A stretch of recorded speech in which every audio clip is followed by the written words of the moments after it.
Welcome back. This is our third episode in our three-part series on real estate jargon, all the really important terms you need to know so that you don't get caught out buying your first home.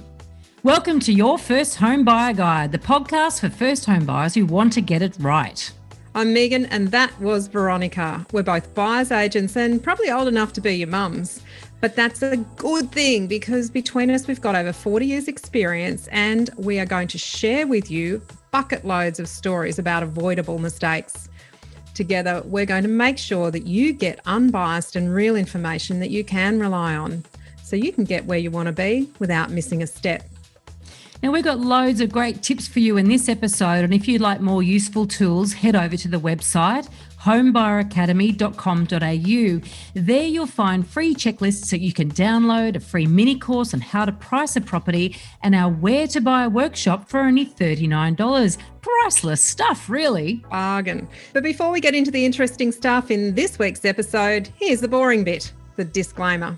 You, of course, know that nothing in this podcast is to be taken as personal advice. We always recommend getting the advice of an expert in their field of expertise.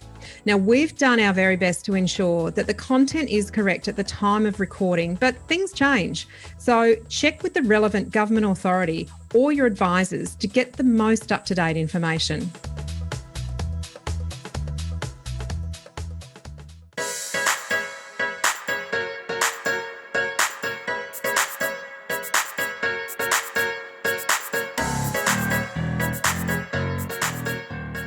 On the market, this is another one of your auction ones, Veronica. Oh, yes.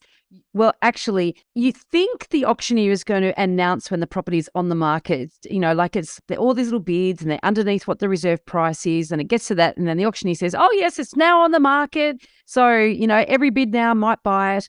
But that doesn't really happen that often. A lot of auctioneers actually don't like announcing that the property is on the market, and you get smart-ass buyers in the crowd yelling out, is it on the market yet? And the auctioneer's like, it's been on the market for 4 weeks, mate. All that stuff happens, right? The thing is, on the market is that sort of term that means that the property or the bidding level has exceeded where the reserve price is, and it will sell because it's over the reserve. Over the reserve, as written in, I think in all states it has to be a written reserve that the seller has authorised the auctioneer to sell the property at. Which can be changed. Absolutely can be changed. Yep. It can. It can't be increased after it has been achieved and it has been advised by the auctioneer that the reserve has been achieved. So they can lower it. They can lower it, but they can't increase it once it's announced on the market. Good point. Owners Corporation. And administrative. Yes. So this is New South Wales. New South Wales name. Yeah. You call it Community Association, don't you, up there? No, Body Corporate. Body Corporate.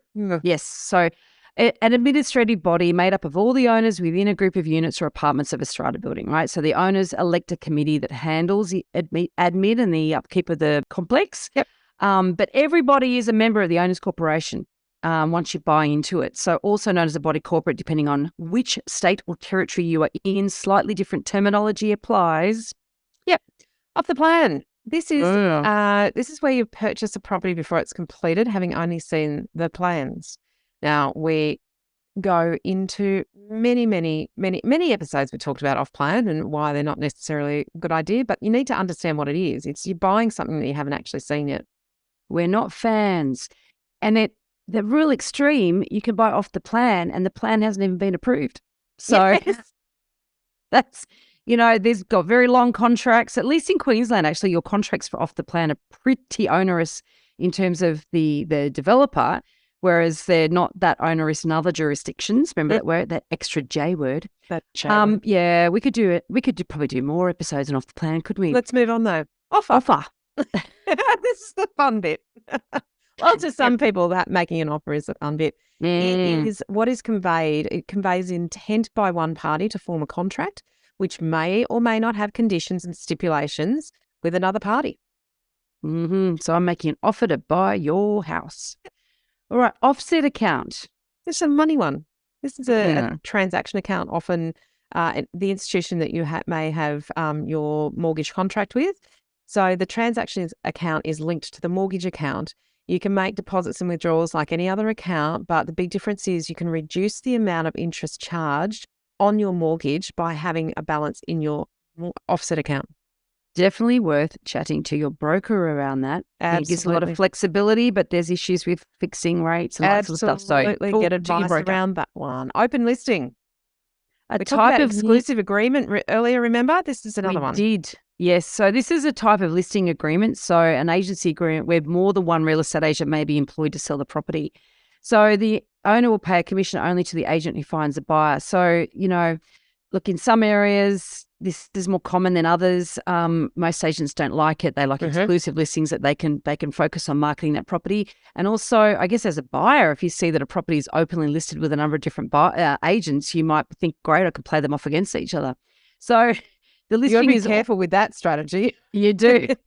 Because both of them might end up claiming the commission. Yes, and claiming it off as you. A seller, so get careful. Advice on the contract before you sign anything. This listing is also known as a simple listing or a general listing, depending on where you are, and the owner is not obliged to pay anyone a commission if the owner personally sells the property. So it's a bit have two or three agents really selling it and the owner selling it themselves. And they might sell it to someone for less money because they don't have to pay the agent a commission. So it can get very murky. Absolutely. Open space. It's land that has had no improvements. So there's no buildings, other structures added to it. This kind of land is often left in a subdivision by a developer or stipulated by a local authority for recreational use or for personal use by the owner. Yes. Passed in. Or to P. Passed in. That's when, in auction, the highest bid fails to meet the reserve price of a property and the property consequently does not sell. It might then go into negotiation or it might just be that everyone goes home. Yeah. And if it's passed in different states, there's different legislation as to whether the auction conditions still apply after the property is passed in and if a contract forms within a certain period or if it goes to just general non-auction conditions. So really important for you to understand that before you bid at an auction. Yes, very much so. I mentioned this one earlier, power of attorney. So in some states, if you want to give somebody the authority to execute documents on your behalf, you have to grant them a power of attorney, and often it's limited. It's not required in Queensland. It is required in New South Wales. Buyers agents in New South Wales have to have a power of attorney if they're signing on behalf of their... Well, not if we go to auction. Oh, interesting. There you go. So we can get an authority at auction, a specific authority to sign the contract. Yeah. If under certain circumstances, and the auctioneer can also sign. Yes. If they've been authorised. Certainly the same in Queensland. Yep. There you go. So we don't often do power of attorney, to be honest, because of that, and also because we're in a very auction-oriented area. But if we were in an area where we were doing private treaty negotiations, we would probably have to get quite a few power of attorneys. Yeah, right. Powers of attorney. Power of attorneys or powers of attorney. There you go. Still in P's, private sale. This is a sale of a property by the owner without the services of a real estate agent. So usually a nightmare. Look, to be honest, it is. On one hand, it looks quite good because you might be able to pick it up cheaper because they're not paying the agent a commission. But on the other hand, there's emotion involved, and often they think the property is worth way more than market value actually is. So it can be a very difficult negotiation. Yes, absolutely. And, they take things personally sometimes. So the type of owner that would try to sell themselves and not use an agent, usually there's a certain type of person, in my experience, that is inclined to do that. And they are not necessarily the most easy people to deal with, I find. So I'm not a fan of private sale. Personally, I always think, oh, God, my heart sinks when we have to give deal me an with agent one. I can work with. Yeah. And it's funny, it's because they hate agents, but sales agents, there's a real good purpose for. They serve a very, very good purpose. Right. Private treaty sale. So we talked very about different to that early. Private treaty sale is the sale of a property through a real estate agent by negotiation, not by public auction. Yeah, and we talk about that. Negotiation. Yeah, we talk about that in the course. One of our modules is dedicated to method of sale, and method of sale is very important because you need to know what the method of sale is so that you have the right strategy. Oh, absolutely, 100%. People come unstuck all the time where they make an offer without knowing what comes next. Mm. Or what they should have done before they made the offer as well. You get everything right, all the right order. All steps in the right order. Proxy. This is a person who represents another, particularly in a meeting, perhaps. Also, the document giving to another the authority to represent. You can often find these in body corporate or owners corporation meetings. So you might have a proxy vote. You might have heard that sort of terminology. Yes, that's exactly, they're probably the most common in property terms anyway, use of the word proxy. Yep. Purchasing costs. These are the additional costs on top of the purchase price of the property. So this can really bring people unstuck. Sometimes you think that you only need the 20% deposit and forget about things like stamp duty, building inspections, legal fees, mortgage fees. These are all the additional purchasing costs that you have to add up and know how much it's going to cost you, because you won't be able to settle a property if you haven't got all of these things in place, or if you've dipped into your 20% deposit to pay these sorts of things, you might end up defaulting on the contract.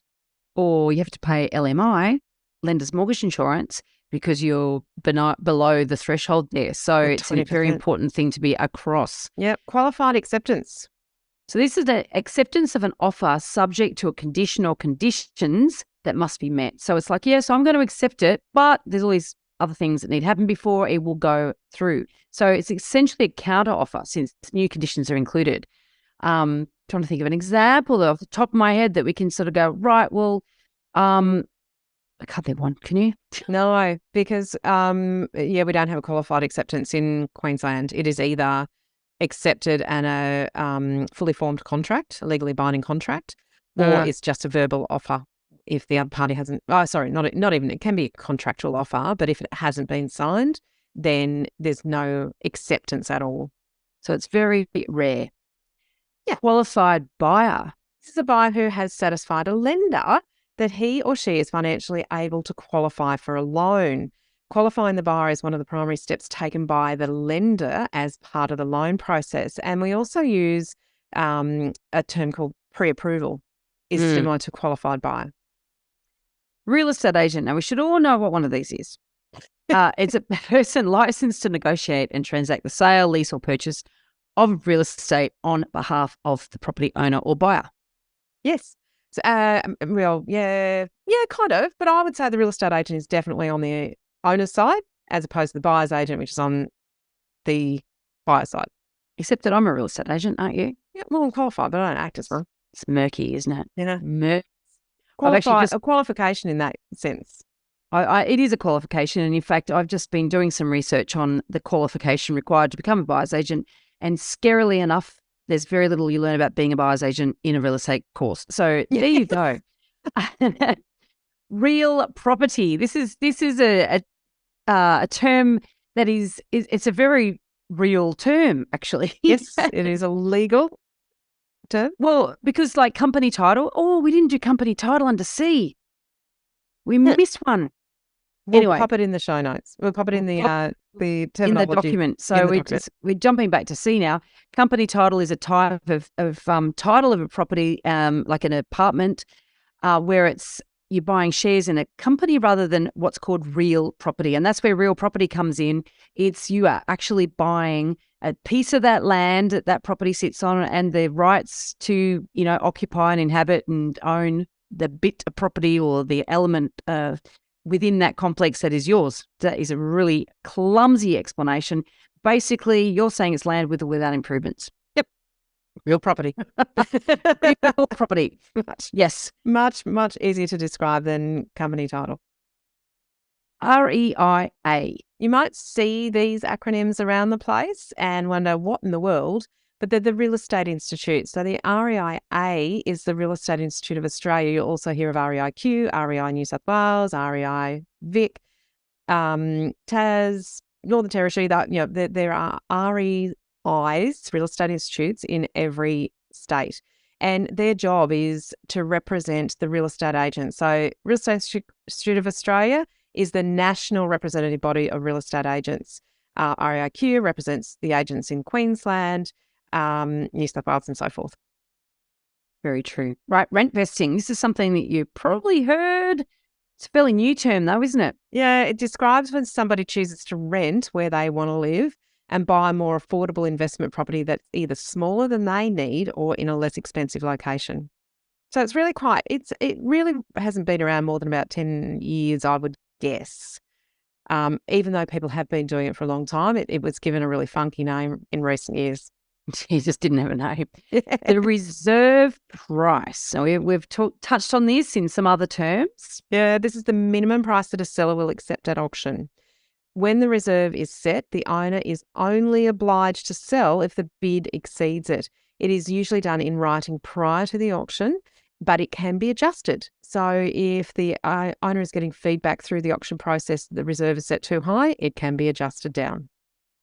Now, we've got slightly different wording. So the right of first refusal, or before we called it the first right of refusal. So it was under F, it's also under R. And that is a provision in an agreement or at auction that gives a party the first opportunity to purchase or list a property before it's offered to others. Yep. So slightly different wording means the same thing. Right of survivorship. This is a really interesting one because we talked about joint tenancy earlier. That's it. And so when you are joint tenants on a property, then the right of survivorship basically means that if your co-owner should shuffle this mortal coil, another word for dying or term for dying, we could add that into our really property term. So they shuffle this mortal coil and you get to automatically inherit their portion of the property. Yep. All right. Selling agent. Look, we need selling agents. We do a lot of our purchases as buyer's agents, and you will pretty much do all of your purchases through a selling agent. It is the real estate agent who is engaged by the owner to sell their home, not by you as the buyer, but the owner to sell their home. Absolutely. And as we said earlier, we prefer to deal with selling agents than directly with owners. Absolutely. Yeah, let's look at seller's market, Veronica, because we've had that for a little while now. We have. Well, maybe across the last 2 years or so. It's been shifting though. So a seller's market is when demand for property is greater than the supply. So there's more buyers than there are sellers, and that obviously pushes the price up because the result is greater opportunities for owners to find someone willing to offer whatever they want, you know, or compete with each other to push the price up. That's a seller's market. Yeah, settlement. Now there's two property-related terminology definitions here. So the first one is the sale of a property is finalised by the legal representative of the vendor and the purchaser. Mortgage documents come into effect, costs are paid, and the new owner takes possession of the property. Exciting times. So there's a settlement period when you're purchasing a property in between when you pay your deposit and, you know, your offer is unconditional, and the time between then and this point where it's finalised is called the settlement period. And then a lot of stuff needs to happen in that time so that you can get all of that stuff done and then take beneficial ownership and the keys. The other form of settlement, however, not so exciting. No. This is the sinking of the soil or any part of the structure which it supports. That's exactly right. We don't like too much. Feel settlement cracks, things like that. You walk through some houses on stumps and some of the stumps might have settled and it feels a bit wonky, you know, like you're on a boat that's sinking. You need good building inspector to let you know whether it's a problem or not. It's all houses settle to a degree, but I think within the building code or something, it's a defect if the crack is more than 1 millimetre thick, I think. Something like that anyway. So there's provision. Everyone knows that buildings settle, but when they really settle, beyond that, it's not a good thing. So, right. Special conditions. This is a condition that must be met before the contract is legally binding in some states, but it can be a condition that is part of the contract once it is legally binding. For example, if buying a home, the purchaser may specify that the contract is not legally binding until the purchaser has obtained a building inspection. So that's one way of putting it. A special condition might also be that you've got a legally formed contract, but it is still subject to finance approval. So the bank will do a valuation, finalise your finance application and so forth. Yeah, so there's lots of special conditions that you can have, whether you're not they'll be agreed to or not is a totally different thing. And then certainly in New South Wales, every contract we look at has a few extra pages of special conditions put in by the owner. Yeah. And so the the purchaser's solicitor or conveyancer needs to have a good look and think, okay, are they acceptable to me? One of them, for instance, it might be the percentage of like penalty if you default on settlement. So say you settle a week late, then they might have an interest payment, and that's included in the special conditions. So there's all sorts of things that can be included as special conditions. Oh, one of your favourites, Veronica, spruiker. Spruiker, hate them. So basically a spruiker is not a very complimentary term in property spaces, although they may beg to differ. You know, there's somebody basically who tries to persuade buyers, often in a dishonest or exaggerated way. And unfortunately, when it comes to property, there's always get-rich-quick schemes, always a lot of money involved, and there's always incentive for people to try to persuade buyers to part with their money in a way that's not necessarily in their best interests. And I would call them spruikers. Absolutely. A square. This is an interesting one because it's not used often, but you will hear it. And it can be really, really confusing and you might feel a little bit misled by it. Like they might say the house is a 13 square home. Yes. What the hell does that mean? Think, gee, that's small. But it's bigger than a square metre. A square is a measure of the size of a home area. 1 square is approximately 9.3 square metres, right? So roughly 9.3 square metres. So if you had a 10 square home, you've got about 930 square metres. 93. 93. Thanks. Yes. Terrible piece of mathematics there, wasn't it? Not your strong point, clearly. 900 square metre home would be pretty impressive. Wouldn't it? Yeah, I don't think I'm moving the decimal place to the right. Got a bit confused there. Don't let her calculate your capital gain. Stop All right. Stamp duty. This is estate tax on the conveyance or transfer of real property calculated on the total value of the property, including the chattels. So the purchase price. The amount varies state to state. And as you've talked about, Veronica, there are some changes that are coming through as to whether you pay stamp duty or land tax instead of stamp duty in New South Wales. So very important to understand what it's actually going to cost you. Yeah, as a rough rule of thumb, around about that 4 to 5% of the purchase price. But as Meighan said, it does differ state to state. Surprise, Sometimes there's exemptions, there's concessions. Exactly. Yeah, important to understand. Some advice. Yep. Strata title. Yeah, a title to a unit or a lot of a plan of subdivision associated with like townhouses, units, blocks of flats, and based on the horizontal and vertical subdivision of airspace. Isn't that interesting? So effectively, you own from the paint on the walls in. Nice. Subdivision. So that's a tract of land subdivided into, or divided, I should say, into individual lots. So it's a big piece of land made into smaller lots. That's called subdivision.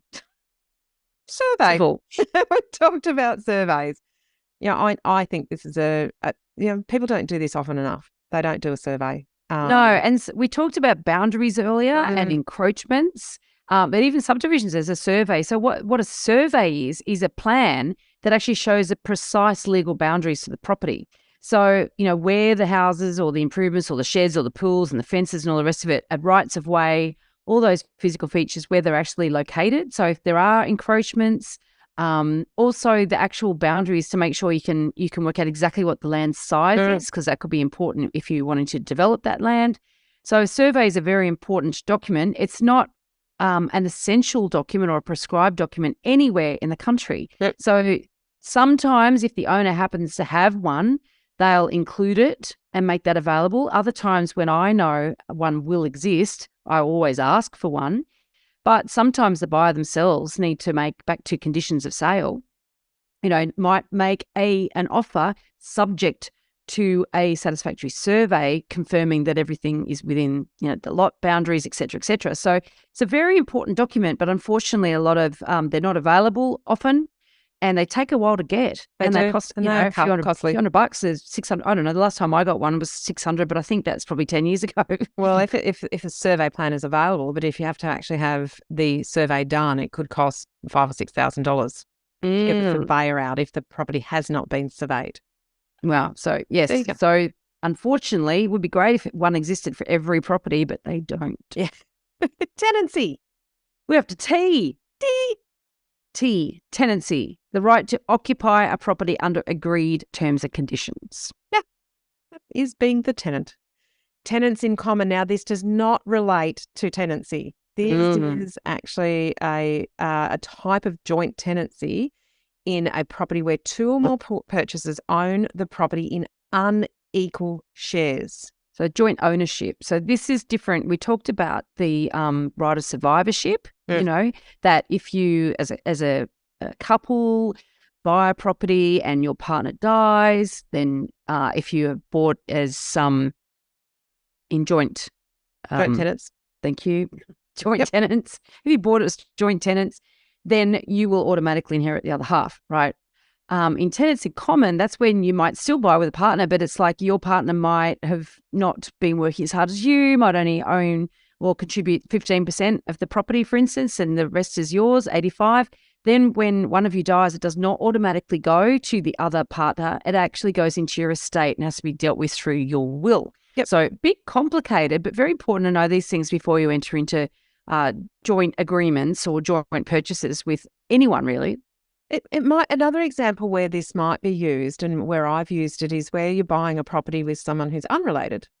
So might not be your partner in life, might be a business relationship, and one person's putting in 60% of the deposit and is going to pay 60% of the mortgage, and the other person's putting in 40%. So this is where you can actually allocate different amounts of shares in the property, and then you'd want to have a pretty good agreement between you on how things are going to be sorted out. When one of those people dies, then their part goes into their estate and is dealt with in a very different way to joint tenancy. And just know too, you can still own 50-50 under this arrangement. So, you know, families, for instance, you might have, you know, brother and sister might decide to buy a property together. They might do it this way. Yeah. So it's a good option for those circumstances to consider and get legal advice on. Absolutely. Title search. We talked about this a little bit earlier. This is a check of the title records to ensure that the seller is actually the legal owner of the property and there are no claims or liens outstanding. I hope that we're saying that right. We're struggling with the pronunciation of that word. Torrens title. This is an Adelaidean's invention. Do you know that Australians invented Torrens title ownership? Did you know that? There you go. There you go. Learned something again today. I know, I'm a font of knowledge. This Torrens title is a system of recording property ownership where registration on the certificate of title guarantees ownership. So we mentioned company title before, and company title is an apartment in an older building. They didn't really have a way to share ownership or divvy up the ownership of an apartment building, so they made up companies and sold shares, right? Then Torrens title was invented, and strata title is a subdivision of Torrens title. So, you know, it was an Adelaidean named Mr. Torrens. I can't say it was Ms. Torrens, unfortunately, but it was Mr. Torrens that invented it. There you go. Townhouse. Townhouse is a dwelling, a property. Usually strata. Usually strata. A subset of Torrens. Generally having two or more floors attached to other similar units via party walls. Townhouse can also be freestanding. As opposed to, So it might not have any party walls or common walls. Or you might even have a free, Torrens title townhouse, not strata title. So people might assume because it's sort of modern and looks like a townhouse that it is one, but it's good to check this stuff. Absolutely, because it does have a bearing on value. It does. Yep. Transfer. This is a document registered at the Land Titles Office in each state and noted on the certificate of title, which verifies the change of ownership of the property. And a trustee. A fiduciary who holds or controls property for the benefit of another. So an example of that might be, Veronica, can you think of one? Would be company. Company, Is a trustee of, Oh, person. just buying buying an investment property in a self-managed super fund is an example of a trustee. We're There'll be a at trust T, structure. and we've been recording this, even though this is a number of different episodes, we've been recording this in one long go. So we need to sort of get up and do some star jumps, I think, at this moment, because I think our brain, we're nearly at the end. we're getting tongue-tied and forgetting our examples. Right. Now we're up to you. We're finished T, up to you. Under license. I love this one. Yeah, it's an interesting one, isn't it? It's early possession of the property before settlement with the permission of the vendor, and it usually involves a payment of rent. So it's kind of getting possession of the property prior to settlement. But because you're only going to be effectively renting it from the owner for a few weeks during the settlement period, or sometimes, it might be a longer settlement period, but it's usually only a short period of time, which is a lot shorter than any lease. Yeah. And so that's why it is done under license. Underpinning. Yeah. Now this is another name for settlement. Yes. So if the ground is settling and the building is getting a bit wonky and falling, sloping in one corner, you might need to get under there and underpin it. Yeah, which is, it's a really interesting process to watch, and it is the process of lifting the concrete back up so it's right level. Or it could just be, a weatherboard house that needs to be underpinned as well. Could just be the stumps have all fallen down and the whole thing sagging and still being propped up and leveled out again. Utilities. Underneath. We're on the utilities. We're on the private or public service facilities such as gas, electricity, telephone, water, sewer that are provided as part of the development of the land. And NBN is another one I think we can add to that. Yeah, it is now, isn't it? Evaluation. Evaluation is a written analysis of the estimated value of the property prepared by a qualified valuer. Yes. Herein lies the difference between an appraisal, market value, and a valuation. Exactly right. So unless we as real estate agents or buyer's agents or sales agents are licensed valuers, we can't do valuations, but we can do appraisals, market appraisals and estimates of market value. There's terminology around that. Yep. Vendor. We've talked about sellers. And it's interchangeable with the word vendor. They're the seller of the property. Yeah. To vend is to sell. We've got couple of vendor ones here. A vendor bid, Veronica. Mm-hmm. So that is a bid made by the auctioneer on behalf of the seller. So, good on you, owner. You're going to buy your own house back.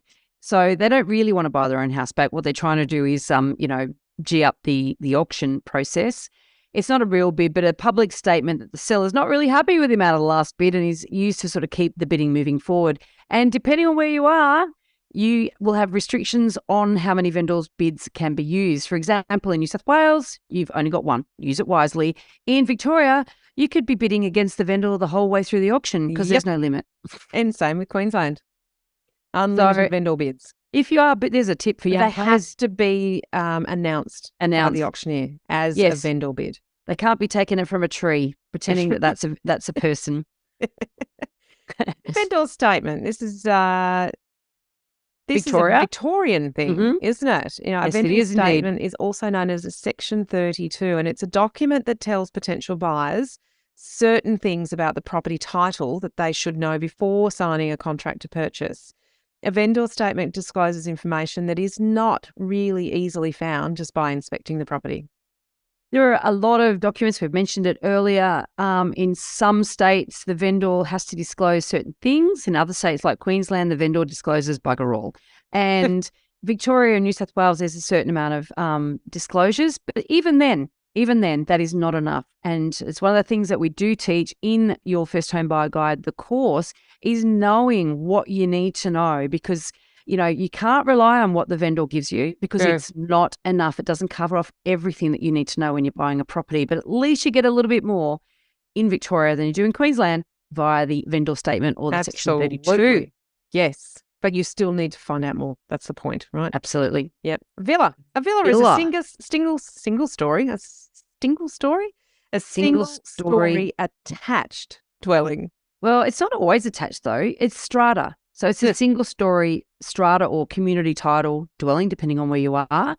And quite often they were built and marketed to downsizers because, they're single level, right? And you'll find now that it's just not that economical to build them when you can build double-story townhouses on the same sort of land. And Take up so less footprint. Yeah, they can be quite good, first home buyer options, actually, villas. Void. This is having no legal force or effect. So to be unenforceable or to void. Contract may be void, a condition may be void if it hasn't been written correctly. It just can't be enforced. Yeah, so if someone's stuffed up and written the wrong things in the contract, you don't want it to be voided unless it's in your best interest. Right. You know, interestingly, we had one example in the 20 years that I've been doing buyer's agency where a contract was voided because the seller passed. So, so that is a case. There are very, very, very few opportunities for a seller to terminate a contract without significant remedy against them. It is one of the few where a contract can be voided if the seller passes. Well, there you go. You go. It's a little bit sad, though, isn't it? You know, you think a buyer gets, it's like, what bad timing. Yeah, then it goes into probate and, you go to process and so forth. Water course. So that is a natural stream of running water fed by a natural source such as a stream or river, and they can run under houses. Absolutely. Yes. Very importantly, you know if one's there. If you're renovating and you strike a spring, it's probably not in your interests. No, and in fact, where I am in Sydney, there's, I've known properties where they've been renovated, they start excavating, they found an old well, and then there's heritage implications and all sorts of stuff. It can be it's not simple. Definitely not simple. All right, yield. Let's talk through that. Why? We're nearly at the end here. Where we are. Yield is the interest earned or returned by an investor on an investment, stated as a percentage of the amount invested. So when we say the interest, that means that whatever your income on that property as the proportion of the purchase price, and it can be calculated differently. Some people calculate yield as their purchase price, other people calculate it as to market value. And there's different times at which, the different calculation of yield will be more appropriate or less appropriate, but that's basically what it is. And there is gross yield and net yield, which we won't go into as much, but one takes into account all of the costs, one doesn't. Yep. Zoning. Z. And then we've got a number. We do. Zoning is the local authority guidelines for the permitted use of the land. It's what you can and can't do on it. Yep. And drum roll, the last one. W certificate, something that I live and breathe by. In New South Wales, the only way that a buyer can waive the cooling off period on a contract, except when you're buying at auction, is to have the solicitor or conveyancer provide a 66W certificate. And in other states, you can waive your cooling off period by just writing an email, but not in New South Wales. You have to get a specific certificate, which basically means that your solicitor or conveyancer have explained to you what rights you are waiving, and they've explained the contract to you as well. So, and what the risks are of proceeding without a cooling off period. So it's a pretty important document in New South Wales, and it carries a lot of weight when you're negotiating to say, and I've got a 66W.